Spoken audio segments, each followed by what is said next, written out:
I came home early from a business trip to find my wife gone. I'm moving in with someone more successful, she texted. I stayed silent, just called my lawyer. 48 hours later, she realized she left with nothing. And my phone blew up with desperate calls. I still can't believe I'm typing this. Just 3 days ago, my life felt normal. Now, I find myself sitting in our half-empty bedroom, staring at the empty closet spaces where Anna's clothes used to hang, trying to make sense of everything. It all started when I returned early from a business trip to Portland. The entire flight, I was genuinely excited, having wrapped up my work a day ahead of schedule, hoping to surprise Anna. We'd been married for 4 years and together for 6. I'm 32 now, and she's 31. The first strange thing I noticed was that her car wasn't in the driveway. This wasn't entirely unusual, as she'd been hitting the gym frequently lately. But when I opened our front door, something felt off. You know that sensation when you walk into your home and can just tell something is different? I called out her name, but the heavy silence that followed was unsettling. Upon entering our bedroom, I froze. Her side of the closet was completely empty, not the usual messy state when she's trying on clothes, but methodically cleared out. Her jewelry box was gone, and her fancy skincare products had vanished from the bathroom counter. Even her essential oil diffuser, which always made the room smell like a Whole Foods, was missing. My hands trembled as I reached for my phone to call her, but it went straight to voicemail. That's when I received the text. I can't do this anymore. I'm moving in with someone more successful, someone who matches my ambitions. I'll have my lawyer contact you about the divorce. I sat on our bed, my bed now I suppose, for what felt like hours, reflecting on the last few months. The signs had been there, I just hadn't wanted to acknowledge them. She'd made little remarks about my lack of drive, and frequently compared our life to her co-worker Christian's Instagram posts. His business trips to Dubai, his Tesla, his summer house.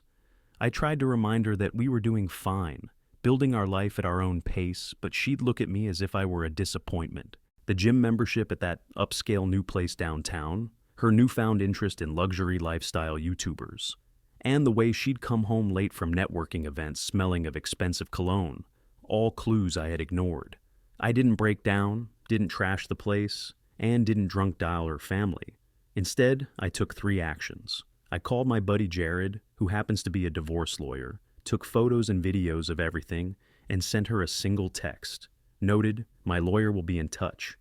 Then I poured myself 2 fingers of whiskey, opened my laptop, and began making lists. Bank accounts, credit cards, passwords, our lease, and the joint phone plan. Everything that needed to be addressed.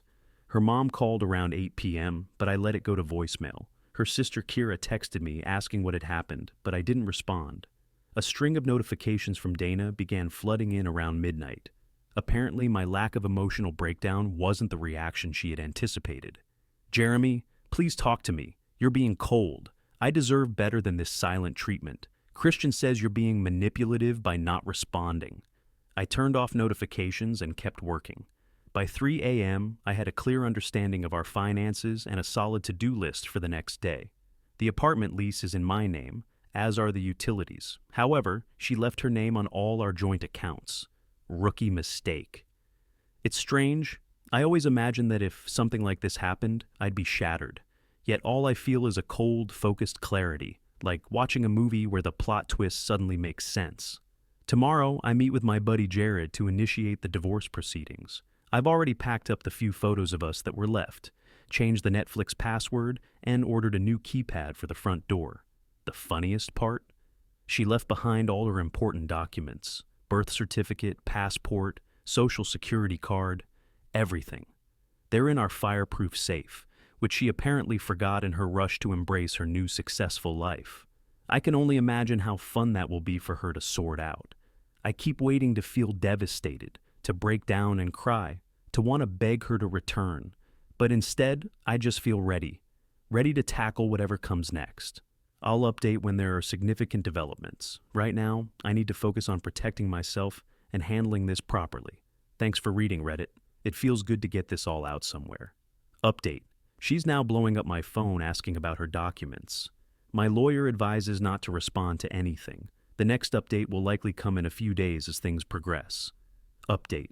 First, thank you all for the overwhelming support on my last post. The past week has been surreal, and a lot has transpired. I promised an update when things developed, so here we go. Remember how I mentioned Dana left all her important documents behind? That turned out to be just the tip of the iceberg. The day after my last post, I met with Jared, my lawyer friend, at his office. While we were reviewing everything, Dana's sister Kira called. I almost ignored it, but Jared suggested I take it on speaker. Kira had some interesting things to share. "Jeremy, I'm so sorry," she began, her voice trembling. "I should have warned you when I noticed the signs. She did the same thing to her ex before you." That caught my attention. Dana had told me that her previous relationship ended because her ex was emotionally unavailable. But according to Kira, the truth was different. He was a regular guy working hard to progress, but Dana dumped him when she met someone with a more impressive job title.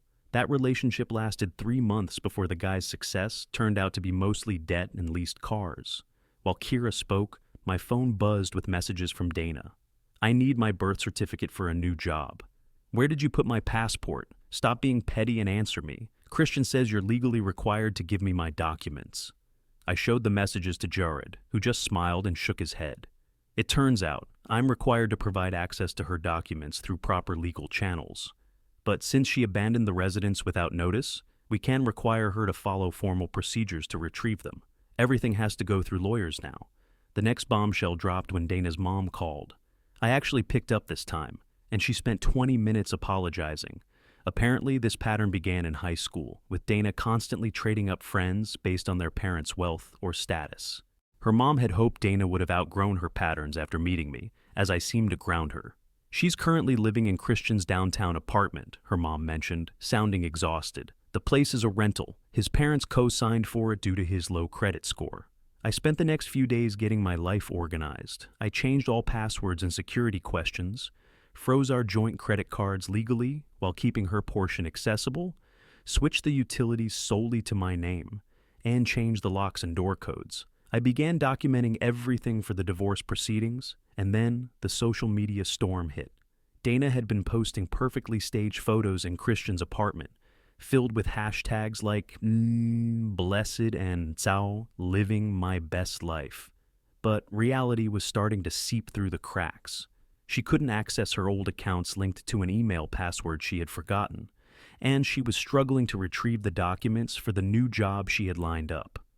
While Christian's apartment might look impressive on Instagram, Kira informed me it's mostly furnished with rental furniture.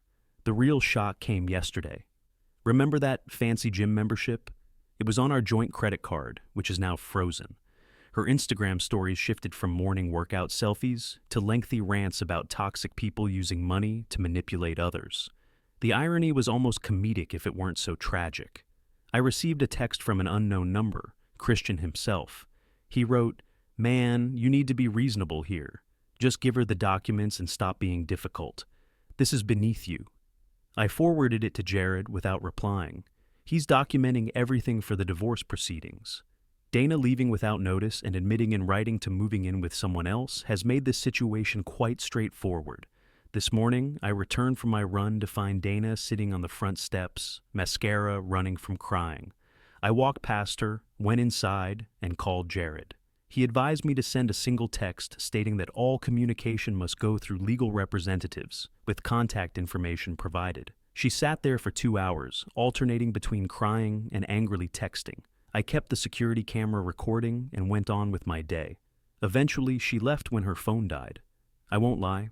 Part of me feels a sense of satisfaction watching her perfect exit strategy fall apart, but mostly, I just feel exhausted. I'm tired of the drama, tired of the games, and tired of realizing our entire relationship may have been her settling while waiting for something better. Tonight, I ordered takeout, opened a beer, and started packing up the last of her things for when her lawyer eventually contacts me. I found her old journal from when we first started dating. I didn't read it, I just added it to the box. Whatever version of her wrote in that journal no longer exists. If it ever did. Edit. Many have asked, so no, I haven't touched any of her documents. They're exactly where they've always been, safe and secure. Everything will be handled properly through legal channels.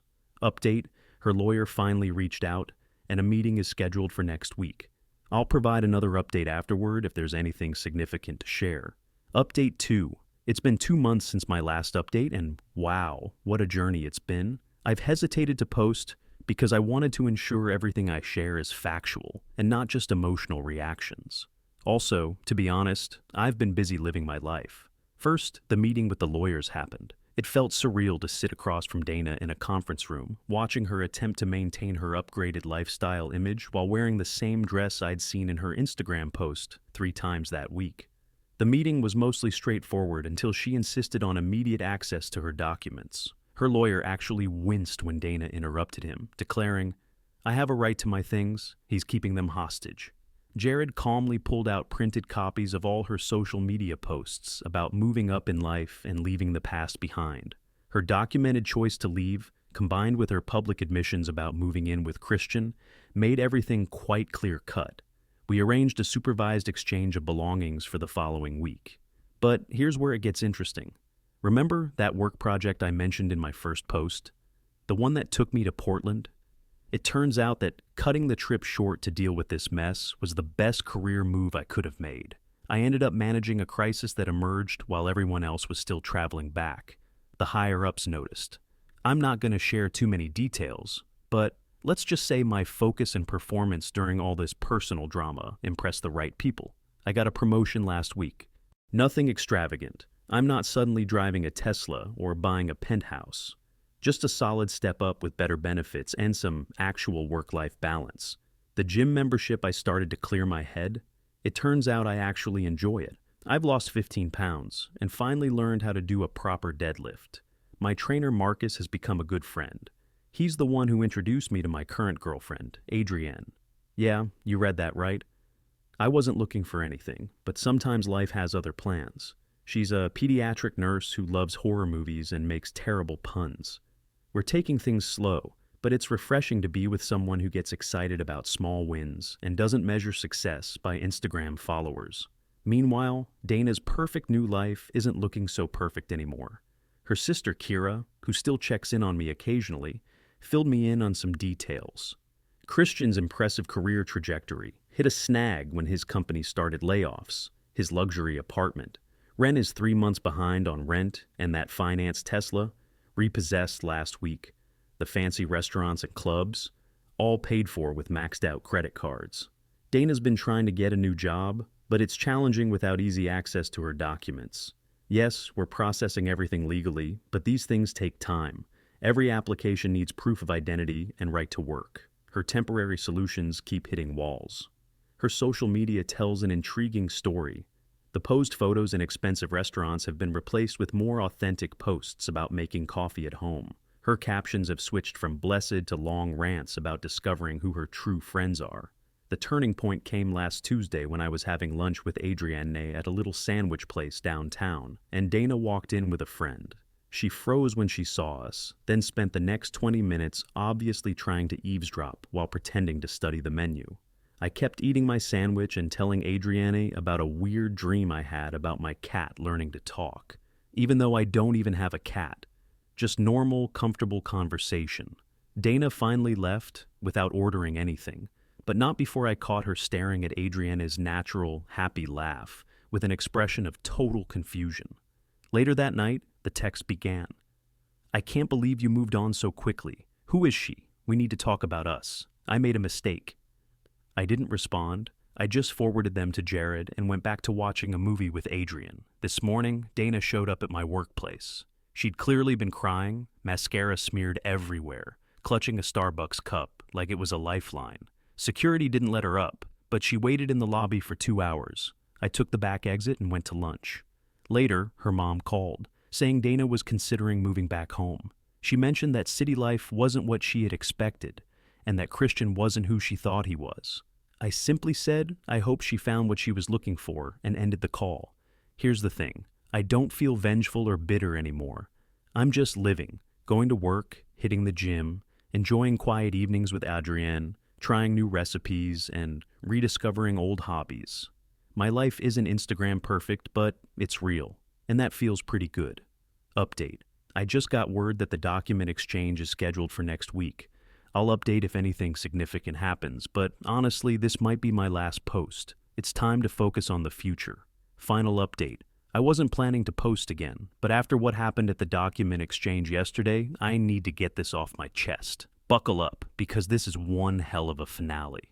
The exchange was set for 2 p.m. at Jared's office. I arrived early with a neatly packed box of Dana's remaining belongings and all her documents.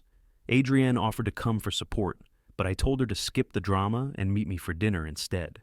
At 2:15, Dana stormed in without her lawyer, with Christian trailing behind her, trying to look important in a wrinkled suit that still had the rental tags partially visible under the collar.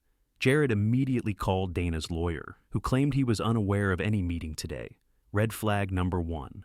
"Just give me my stuff," Dana snapped, reaching for the box. Jared smoothly intercepted, explaining that we needed her lawyer present. That's when she lost it. "You think you're so smart, don't you?" she nearly screamed. "Playing these little games while I'm trying to rebuild my life. Did you enjoy watching me struggle? Was this your plan all along?" I kept my voice steady. "No plan, just consequences." "How's he paying for those posts now?" I asked quietly. Christian lunged forward, but Jared's assistant had already called security, and they arrived just as Christian tried to explain how his temporary cash flow issue wasn't relevant. While security was escorting them out, Dana switched tactics. Suddenly she was crying, mascara running. "Jeremy, please, I made a mistake. I miss our life. I miss you. Christian's apartment is being foreclosed. I have nowhere to go." "Should have thought about that before moving in with someone more successful," I replied, quoting her text from 3 months ago. She exploded again. "You heartless bastard, I gave you the best years of my life. I could have had anyone, but I settled for you. That's why I'm letting you go," I said, "so you don't have to settle anymore." Security finally managed to get them out.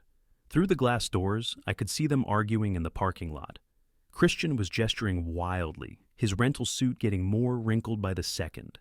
Dana was alternating between screaming at him and trying to get back into the building.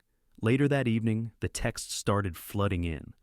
"You've changed. You're not the man I married. That nurse has ruined you. My mother says you're being cruel. Christian says this is financial abuse. I'm going to tell everyone what you did to me."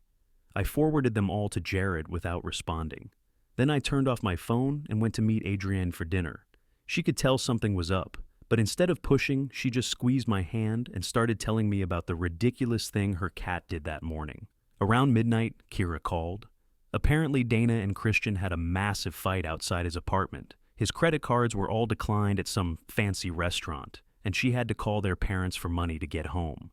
"The luxury apartment is being emptied by creditors," Kira said.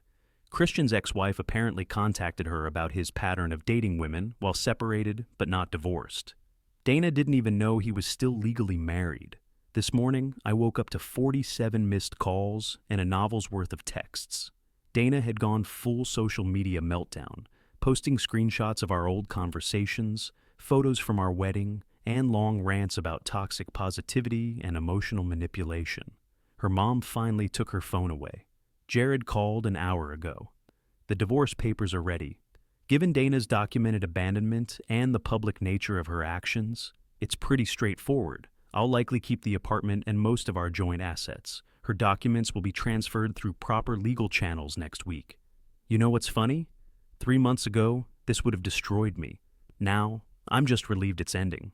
Last night, lying in bed, Adrienne asked me if I regret any of it. "Just one thing," I told her. "I regret not valuing myself enough to see the red flags sooner." She kissed my forehead and said, "Well, at least you're seeing in color now. That's really it, isn't it? I'm seeing everything more clearly. Life isn't about Instagram posts or status symbols. It's about genuine connections, self-respect, and being real with yourself and others." Adrienne and I are talking about getting a place together once the divorce is final, something modest but ours. She wants to get a cat. I'm thinking maybe 2. They can keep each other company when we're not home. This is my last update for real this time. Thanks for following this crazy journey, Reddit. Special thanks to everyone who sent support and advice. You helped me stay strong when I needed it most.